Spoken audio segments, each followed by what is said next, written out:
ৱালি কি ঠাণ্ডা লাগিছে নেকি তোমাৰ বৰষুণ দি আছে আৰু ইমান ধুনীয়া এখন জেগা এইখন কি বাৰু ফিটজৰয় গাৰ্ডেনছ অঁ কেপ্টেইন কুকৰ ঘৰ আছে আৰু আমি মেলবৰ্ণত আহি এতিয়া উপস্থিত হৈছোঁ আৰু এখন গাৰ্ডেন চাবলৈ আহিছোঁ এইখন হ'ল ফিটজৰয় গাৰ্ডেনছ চাৰিওপিনে গছ গছনি আৰু এটা খুব ইণ্টাৰেষ্টিং কথা এই গছৰ তলত মেটেল ৰিং কিছুমান আছে মেটেল ৰিংবিলাক এইকাৰণে দিয়া হৈছে যাতে জীৱ জন্তুবিলাক এইফালে উঠি গৈ বিশেষ এটা জন্তু এটা আছে উঠি গৈ পাতবোৰ খাই নেপেলায় একদম পিছলি পৰিব আৰু ইয়াতে কেপ্টেইন কুকৰ ঘৰ এটা আছে আমি ভিতৰত ফটো উঠিছোঁ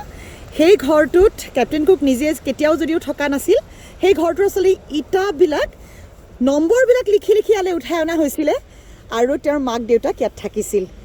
1 bedroom ঘৰ কেপ্টেইন কুকৰ আৰু এয়া হ'ল ফিটজৰয় গাৰ্ডেনছ মেলবৰ্ণ অষ্ট্ৰেলিয়া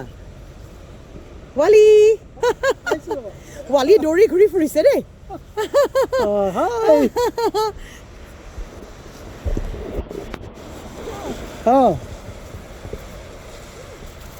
তুমি আৰু বৰষুণ দি আছে ন অলপ অলপ ঠিক আছে ব'লা